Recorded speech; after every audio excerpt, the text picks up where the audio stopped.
वालिद का नाम क्या है? सलामत रहो भाई, सलामत रहो। हजरत अबू साले जंगी दोस्त रहमतुल्लाहि ताला अलैह वालिद, यही है ना? बोलो। हाँ यही नाम है, मुझे भी यही लग रहा। वालिद कई बार सुना होगा। रोजे से रहते थे, दिन भर रोजा रखना, रात भर नमाज पढ़ना। एक दिन भूख तेज की लगी ना, सुने बहुत गौर से, भूख तेज की लगी तो रोजा भी था, कहने लगे चलो दरिया के किनारे इफ्तार कर लेते। पानी पीने रोजे इफ्तार के लिए गए थे, सेब आ रहा था, उठा के खा लिया। क्या किया? अच्छा बताओ, किसी के पेड़ से तोड़ा था? बोले जरा। किसी से छीना था? दरिया में बहता हुआ आ रहा था, उठा के खा लिया। जैसे ही हलक के नीचे उतरा, फौरन दिल ने सवाल किया। दिल ने कहा अबू साले, अगर रब ने कयामत में पूछ लिया कि जो सेब खाया था मालिक से भी पूछा था कि नहीं, जवाब क्या देना है? कांप गए, घबरा गए। रुक के जरा बताओ, दरिया का बहता हुआ सेब उठा के खा ले, दिल कबूल नहीं करता है। आज ना बाजार में बंदा खड़ा हो जाता है, इस ठेले से उस ठेले पे, उससे उस पे, सुबह से शाम तक ना उठा उठा के खा के कह रहा क्या रेट दी है? उसने कही 70 रुपए, कह रहा महंगी है। फिर सिंगाड़े वाले के पास पहुंचा, पहले खाया फिर पूछा क्या रेट है? का 60 रुपए, महंगा है। ऐसी पूरे बाजार में घूम फिर के ठलुआ बंदा पेट भर लेता है। हल्दी लगी ना फिटकरी, रंग चोखा आ गया भाई। शाम को आया सीना चौड़ा करके, ओ भाई हराम के लुकमों से बच, हलाल के लुकमे खा। आज औलाद जूता लेके बाप के आगे खड़ी है तो इसमें जिम्मेदार औलाद नहीं, बाप भी जिम्मेदार है। अगर तुम्हारा बेटा तुम्हारे सामने जूता लेके खड़ा है तो फिर लुकमे तलाश करो, कहां से खिलाए थे, क्या खिलाया था बच्चों को। इसलिए कि अगर लुकमे हलाल के होते हैं तो औलाद मां बाप की फर्मा बरदार होती है। यह ख्याल रखिएगा मेरी बात का। हराम के लुकमे नस्लें तबाह कर देते हैं। देर नहीं लगती है ना मैंड पे चलने। हम लोग अक्सर खेत में घूमने वाले लोग, इसलिए इस लेवल से मैं बात कर रहा हूं। बारी मारी सूत के किसी के खेत पे गुजर जाओ, धान के धोरा पूरा ही साफ है, एक बाल में धान नहीं मिलेगा तुम्हें, सब सूत दिए। और करना कुछ नहीं है, चार खाएगा बाकी। याद रखना, हिसाब देना पड़ेगा इसका, और हिसाब इतना सख्त होगा, पूछा जाएगा जो तूने दाना चबाया था वो कितना खाया था, और जो छिलका फेंका था वो कहां फेंका था किसका, किसकी जमीन में डाला। देखने में कोई औकात है धान के छिलके की, मगर हिसाब इतना सख्त होना है। लेकिन हमें डर नहीं लगता, अरे देखा जाएगा, देखा जाएगा, कम कोई नहीं है।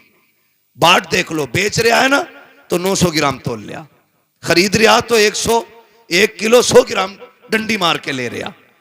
कपड़ा अगर नाप रहा है तो 10 सेंटीमीटर कम है, वो कह रहा जी इतने में ही आया, और अगर कह दो छोटा रह गया तो सुकड़ गया होगा।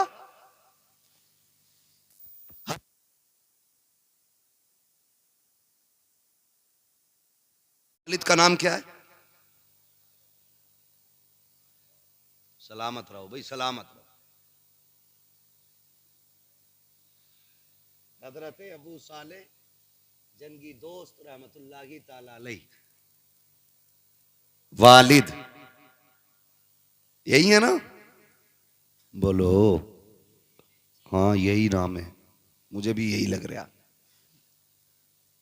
वालिद कई बार सुना होगा। रोजे से रहते थे, दिन भर रोजा रखना, रात भर नमाज पढ़ना। एक दिन भूख तेज की लगी ना, सुने बहुत गौर से, भूख तेज की लगी तो रोजा भी था, कहने लगे चलो दरिया के किनारे इफ्तार कर लेते।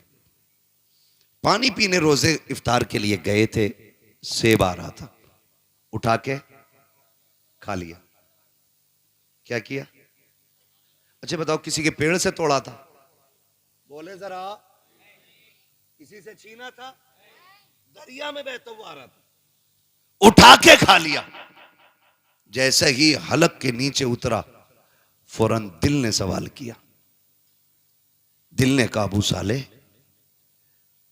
अगर रब ने कयामत में पूछ लिया कि जो सेब खाया था मालिक से भी पूछा था कि नहीं, जवाब क्या देना है? कांप गए, घबरा गए। रुक के जरा बताओ, दरिया का बहता हुआ सेब उठा के खा ले, दिल कबूल नहीं करता है। आज ना बाजार में बंदा खड़ा हो जाता है, इस ठेले से उस ठेले पे, उससे उस पे, सुबह से शाम तक ना उठा उठा के खा के कह रहा क्या रेट दी है? उसने कही 70 रुपए, कह रहा महंगी है। फिर सिंगाड़े वाले के पास पहुंचा, पहले खाया फिर पूछा क्या रेट है? का 60 रुपए, महंगा है। ऐसी पूरे बाजार में घूम फिर के ठलुआ बंदा पेट भर लेता है। हल्दी लगी ना फिटकरी, रंग चोखा आ गया भाई। शाम को आया सीना चौड़ा करके, ओ भाई हराम के लुकमों से बच, हलाल के लुकमे खा। आज औलाद जूता लेके बाप के आगे खड़ी है, तो इसमें जिम्मेदार औलाद नहीं, बाप भी जिम्मेदार है। अगर तुम्हारा बेटा तुम्हारे सामने जूता लेके खड़ा है तो फिर लुकमे तलाश करो, कहां से खिलाए थे, क्या खिलाया था बच्चों को। इसलिए कि अगर लुकमे हलाल के होते हैं तो औलाद मां बाप की फर्माबरदार होती है। यह ख्याल रखिएगा मेरी बात का। हराम के लुकमे नस्लें तबाह कर देते हैं। देर नहीं लगती है ना मैंड पे चलने। हम लोग अक्सर खेत में घूमने वाले लोग, इसलिए इस लेवल से मैं बात कर रहा हूं। बारी मारी सूत के किसी के खेत पे गुजर जाओ, धान के धोरा पूरा ही साफ है, एक बाल में धान नहीं मिलेगा तुम्हें, सब सूत दिए। और करना कुछ नहीं है, चार खाएगा बाकी। याद रखना, हिसाब देना पड़ेगा इसका, और हिसाब इतना सख्त होगा, पूछा जाएगा जो तूने दाना चबाया था वो कितना खाया था, और जो छिलका फेंका था वो कहां फेंका था किसका, किसकी जमीन में डाला। देखने में कोई औकात है धान के छिलके की, मगर हिसाब इतना सख्त होना है। लेकिन हमें डर नहीं लगता, अरे देखा जाएगा, देखा जाएगा, कम कोई नहीं है। बाट देख लो, बेच रहा है ना तो 900 ग्राम तोल लिया, खरीद रहा तो 1 किलो 100 ग्राम डंडी मार के ले रहा। कपड़ा अगर नाप रहा है तो 10 सेंटीमीटर कम है, वो कह रहा जी इतने में ही आया। और अगर कह दो छोटा रह गया तो सुकड़ गया होगा।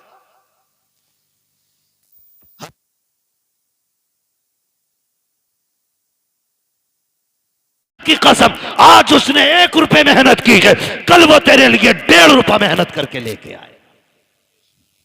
लेकिन हम ना निकम्मे हो गए, हमने बाप की मेहनत पे पानी फेर दिया। और याद रखिएगा, मैं आपको बता दूं, लोग पूछते हैं वजीफा वजीफा, एक सीधा सा वजीफा। वली बनना चाहते हो तो माँ बाप से दुआएं लिया करो। वली बनना चाहते हो तो माँ बाप से दुआएं लिया करो। माँ बाप दुआएं कर दें तो अल्लाह बच्चों को वली बना दिया करता है। बच्चों को अल्लाह, थक गए ना आप लोग, मैं तो पहले ही मना कर रहा था 1.5 घंटे की सुई ना ले जाए। माँ बाप की दुआओं से अल्लाह बच्चों को, जोर से, वली बना देता है। ये माँ बाप की दुआएं होती हैं। जो हम 10 साल के सजदों से नहीं पाते ना, वो माँ के 2 आंसू दे देते, 2 आंसू दे देते। फर्क है, लेने वाला होना चाहिए, लेने वाला होना चाहिए। इनके कदमों में बैठो, इनकी जूतियां उठाओ। हम कितने भी बड़े हो जाएं, माँ बाप से बड़े नहीं हो सकते। सरकारे बगदाद पढ़ें आप तारीख। जाने लगे, माँ ने क्या कहा, बेटे अब्दुल कादिर जा रहे हो? जी अम्मी। का जरा हाथ में हाथ तो दो। का लो, हाथ में हाथ दिया। कहने लगी बेटे वादा करके जा, कभी झूठ नहीं बोलेगा। खुदा की कसम, ये माँ की जबान थी, झूठ नहीं बोलेगा। माँ वादा करता हूं, ना आज तक बोला है ना आज के बाद कभी झूठ बोलूंगा। ये वादा आज इसलिए लिया गया, अब तक तो माँ के सामने थे, अब माँ की नजरों से ओझल हो रहे थे। माँ वादा ले रही है, एक झूठ कितनी बुराई के दरवाजे खोलता है। ये सरकार गौस पाक की अम्मी का वादा बता रहा है कि सबसे बड़ा वादा लिया, अब्दुल कादिर झूठ ना बोलना, ये वादा लेके चले। चोरों ने पकड़ा, लूटा सबको, आपके पास भी आया, छानबीन की, नहीं मिला, चला गया। बादशाह ने पूछा जो डाकू का सरदार था सब कुछ ले आए? कहा हाँ। कहा कोई बचा तो नहीं? एक ने कहा एक बच्चा बचा है, हमने तलाश किया तो कुछ नहीं है, लेकिन वो बता रहा उस पर 40 सिक्के सोने के, हमने सारे छान लिए। उसने कहा बुला के लाओ। सरकार गौस पाक तशरीफ लाए। डाकुओं के सरदार ने कहा बेटे क्या है तुम्हारे पास? कहा सोने के सिक्के। कहा कितने? कहा 40। कहा किधर? कहा मेरी मां ने मेरी सदरी में सिल दिए थे, सदरी का बंद तोड़ा गया, सिक्के खन खन गिरे। डाकुओं का सरदार क्या कहता है? बेटे झूठ बोल के बचा सकते थे। मेरे गौसे पाक क्या कहते? मैं घर से चला था तो मेरी मां ने वादा लिया था कि झूठ नहीं बोलना है।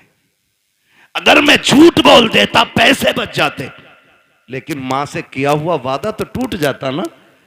गौस पाक फरमाते हैं कि ऐसे 40,000 सिक्के कुर्बान, लेकिन मां से किया हुआ वादा नहीं तोड़ा जाएगा। अल्लाह मां से किया हुआ वादा नहीं तोड़ा जाएगा।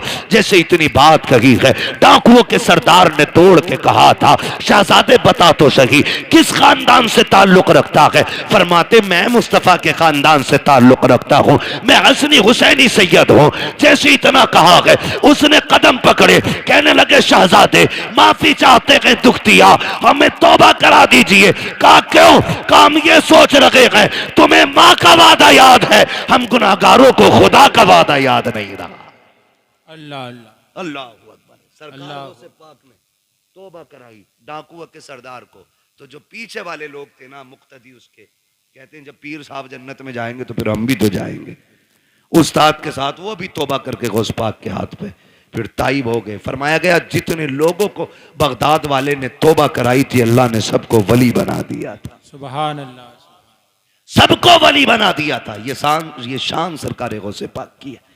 तो मेरे भाई मां मां होती है, चाहे वो गौसे पाक की मां क्यों ना हो। मां तो मां है, चाहे मेरे नबी की मां क्यों ना हो। कि आका ने नहीं कहा काश मेरी मां होती, मैं मस्जिद नबी के मुसल्ले पे होता, वो हुजरे के अंदर होती, कहते मैं नमाज पढ़ाता होता, सूरे फाता की तिलावत करता होता, धीरे से पर्दा सरकता, अंदर से मेरी मां की आवाज आती बेटा मोहम्मद मेरी बात सुन जा। आका फरमाते हैं सहाबा नमाज तोड़ देता, मुसल्ला छोड़ देता, दौड़ के मां के पास चला जाता। सहाबा ने कहा था आका बंदगी छोड़ के बंदी के पास? कहते हाँ। सहाबा कहते हैं आका क्यों? कहते हैं इसलिए कि जब मां राजी होती है तभी खुदा राजी होता है। बेशक जब मां राजी होती है तभी खुदा राजी होता है। कोशिश ये करनी है अपने माँ बाप की खिदमत करेंगे बेशक इंशाअल्लाह। नाराज हो गए इन कड़वी बातों को सुन करके? मैं जन्नत बांटने नहीं आया ना, और मैं बांट भी नहीं सकता। मेरे बाप की नहीं, जन्नत रसूल पाक की है। हर उस शख्स को जन्नत मिलेगी जिसे मुस्तफा चाहेंगे, और मुस्तफा उसे चाहेंगे जो मुस्तफा को चाहेगा। हाँ, इसलिए मेरी गुजारिश आपसे है रवैये दुरुस्त करें, अपने लहजे अच्छे करें, हराम के लुकमों से बचें, हलाल की तरफ बढ़ें। कोशिश ये करें कि हम जब तक जिंदा रहेंगे अपनी जरूरतें अपने रब की बारगाह में पेश करेंगे। हमारा रब हमारी जरूरतें सुनेगा। वही सुनने वाला है, वही देखने वाला है, वही देने वाला है। अगर दुआएं कबूल नहीं होती हैं, आसान तरीका मेरे इमाम ने बताया। कहते हैं वही रब है जिसने तुझको हमतन करम बनाया, हमें भीख मांगने को तेरा आस्था बताया। तुझे हमद है खुदाया, तुझे हमद है खुदाया। वो कवारी पाके मरियम व नफ़ख्तु फीह का दम है अजब निशान आज़म, मगर आमिना का जाया वही सबसे अफजल आया, वही सबसे अफजल आया।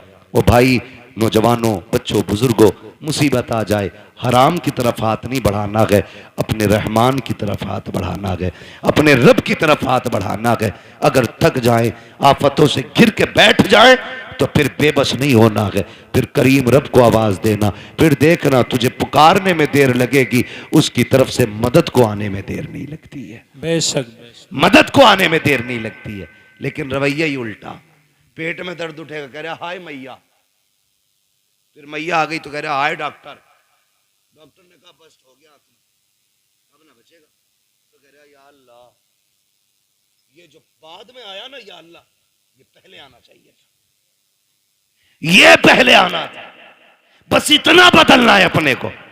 जब दर्द लगे, चोट लगे, नुकसान हो, तो या अल्लाह सबसे पहले जबान से निकलना चाहिए। तुम पहली तकलीफ है अपने रब को आवाज दो। खुदा की कसम, वो ऐसा कादिर मुतलक है, ऐसा कादिर मुतलक है कि किसी तबीब, किसी दवा, किसी हकीम, किसी अक्लमंद की जरूरत नहीं पड़ेगी। वो अपने करम से तुम्हें लम्हों में शिफा अता फरमा देगा। वो बहुत बड़ा नाम सुना होगा अपने हजरत इब्राहिम बिन अदहम, सुना है ना? इतने बड़े रुतबे वाले के बादशाह थे अपने वक्त के बादशाह। लेटे हुए अपने महल में, तो अचानक धब धब की आवाज आई। ख्याल आता कि हम भी रब को राजी करें। धक धक की आवाज आई, पूछा कौन है? आवाज आई कि हम हैं। क्या कर रहे हो? क्या ऊंट ढूंढ रहे हैं। कहा छत पे ऊंट। कहने लगे तो क्या हुआ? ऊंट गुम गया, हम अपना ऊंट ढूंढ रहे हैं। कहा छत पे तुम्हें ऊंट मिल जाएगा। तो उन्होंने कहा सुनो, अगर हमें छत पे ऊंट नहीं मिलेगा तो तुम्हें भी तो इन बिस्तरों पे खुदा नहीं मिल सकता है। ऊंट तलाश करने के लिए जंगल जाना है तो फिर तुम्हें भी ये शाही लिबास बिस्तर छोड़ कर रब को तलाश करना पड़ेगा। छोड़ दिया, सब लात मार दी, ठोकर मार दी, जंगलों में निकल गए, अल्लाह अल्लाह करने लगे। आपके मामू हजरत इब्राहिम बिन अदहम के पास गए। आप ना एक फटा हुआ कपड़ा अपना सिल रहे थे सुई से। सुने देख रब कितना अजमतों वाला है, सिल रहे हैं अपना कपड़ा। वो कह रहे हैं ना, मामू पहुंच गए, सलाम वालेकुम। वालेकुम, कैसे? बस अपनी गुदड़ी सिल रहा। मामू ने कहा कितने अच्छे दिन थे जो शाही लिबास पहनते थे, ताज रहता था, खादिम खड़े रहते थे, क्या मिला तुम्हें ठुकरा के बादशाह? आज ये फटे कपड़े सिल रहे हो ना, क्या मिला? क्या मिला? आपने इतना सुना ना, कि पूछना चाहते हो मुझे क्या मिला? कहा हाँ, आपने जो सुई हाथ में थी दरिया में फेंक दी। कले सुई थी, उससे भी हाथ धो बैठा, अब सिलेगा कैसे? फरमाने लगे ठहरो। आवाज देते मछलियों जरा सुई लेके आओ। जब इतनी आवाज दी ना तो सारी मछलियां, हर मछली के मुंह में एक सोने की सुई मौजूद थी। सुभान अल्लाह, सुभान। कहने लगे मामू देखो, सबके मुंह में एक सोने की सुई। कहने लगे ये नहीं चाहिए, मेरी सुई लाके दो। एक मछली आपकी सुई लेके आई, उसमें धागा भी मौजूद था। आपने फरमाया हाँ यही मेरी सुई है। कहने लगे सुनो, जब तख्त पर बैठता था तो सिर्फ जमीन के चलने फिरने समझने वालों पे हुकूमत थी। जब से रब का हो गया हूं, कायनात मेरी हो गई है। जब से रब का हो गया हूं, कायनात मेरी हो गई है। रब के होने के आदी बने, खुदा की कसम वो अपने करम से तुम्हें वली बना देगा। वली कहते हैं किसको? उसी को वली कहते हैं जो अल्लाह का होता है। वो बात याद आ गई, एक ना दीवाना गुजर के जा रहा था। दीवाना गुजर के जा रहा था, बारिश का मौसम। किसी ने देखा मजजूब जा रहा, उसने कहा ओ भाई दूध पी लो। गरम गरम दूध पिलाया, पिया, चल दिए, शुक्र अदा किया, आगे चले। वो खड़ाव पहन रखी थी दीवाने ने, है ना, तो छप छप करके जा रहे थे। एक दीवाना अपनी महबूबा के साथ बैठ के गुलछर्रे उड़ा रहा था। उसके पैर की छींट ना दीवाने के उसकी महबूबा के कपड़ों पे आ गई। उसने कहा पागल दिखता नहीं है? उसने कहा मैडम क्या हुआ? जो उसका महबूब था कहा कि इसने मेरे कपड़ों पे गंदगी डाल दी। तो महबूब था उसका, ओवर एक्टिंग भी की, थोड़ा सा उठा और दीवाने के थप्पड़ मार दिया। दीवाने ने आसमान की तरफ देखा, कहने लगा शुक्र है मालिक तेरा, कभी बैठा के दूध पिलाता है, कभी थप्पड़ लगवाता है, कभी दूध पिलाता है, कभी थप्पड़ लगवाता है। अभी चंद कदम चला था, ये तो गुजर गया। वो उठी अपनी जगह से, चली, गिरी और मर गई। मर गई। किसी ने कहा कि जिसके थप्पड़ मारा ना उसने बद्दुआ की थी। लोग दौड़े, पकड़ के लाए, कहने लगे तूने इसके लिए बद्दुआ की थी? उसने कहा नहीं। कहा फिर ये मर कैसे गई? कहा सीधी सी बात, हिसाब बराबर हुआ है। कहा क्या? का जब मेरे पैर से कीचड़ उछल के इसके महबूब के ऊपर पड़ी तो इसको बुरा लगा, इसने मुझे थप्पड़ मारा, और जब इसने मुझे थप्पड़ मारा तो फिर मेरे महबूब को बुरा लग गया। इसने अपनी हैसियत से बदला लिया, उसने अपनी शान के मुताबिक काम कर दिया। उसने कहा झगड़ा कोई नहीं, हिसाब बराबर है, हिसाब बराबर है। यही हजरत अली फरमाते हैं कि जब भी तुम्हारा मुकाबला किसी गरीब से हो तो अल्लाह से डरना, गरीब से डर जाना, कमजोर से डरना, भले ताकतवर से मत डरना। किसी ने कहा था अली कमजोर से क्यों डरना, ताकतवर से डरना समझना आता है, कमजोर से डरना समझना नहीं आता। तब हजरत अली ने कहा था सुनो, जब ताकतवर पे तुम ताकत दिखाओगे तो वो अपनी ताकत से बदला ले लेगा, लेकिन अगर तुम कमजोर पे ताकत इस्तेमाल करोगे तो वो बदला खुद नहीं लेगा, उसका बदला अल्लाह लेता है। कौन लेता है? अल्लाह लेता है। इसलिए हमेशा कोशिश ये करना कभी किसी का दिल ना टूट जाए, कभी किसी की आह ना लग जाए। और भाई शान से जी लेना ही काफी नहीं है। ये जनाजे के कंधे भी बड़े अहम हुआ करते हैं, जनाजों में चलने वाले लोग भी बड़े अहम होते हैं। खाली भीड़ बढ़ा लेना काफी नहीं है, उनके अंदर हमदर्दों का होना भी बड़ा जरूरी होता है। किसी को इतना सता के ना जाना कि तेरे जनाजे में हंसता हुआ जाए और वो ये कहे अच्छा हुआ मर गया। अगर किसी ने इतना कह दिया, अल्लाह कयामत में तेरे बगल में खड़ा करके कहेगा बता क्या दिल दुखाया था जो तेरी मौत पे ये खुश हो रहा था, कितना सताया था जो इसने तेरी मौत पे खुशियां मनाई थी। कोई बचाने वाला नहीं होगा।